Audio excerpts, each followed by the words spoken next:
திருவண்ணாமலைக்கு போனோம்னா கையில காசு இல்லாம திருவண்ணாமலைக்கு போக முடியாது. ஆனா காசு இல்லாம போறதுக்கான கோயிலுக்கு நீங்க போக மாட்டீங்க.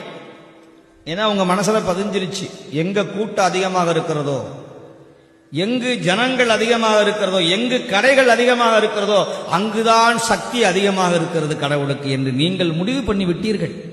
சோழ நாட்டில் எத்தனை சிவாலயங்கள் கேட்பாரற்று கிடக்குதுன்னு உங்களுக்கெல்லாம் தெரியுமா தெரியாதான்னு எனக்கு தெரியாது.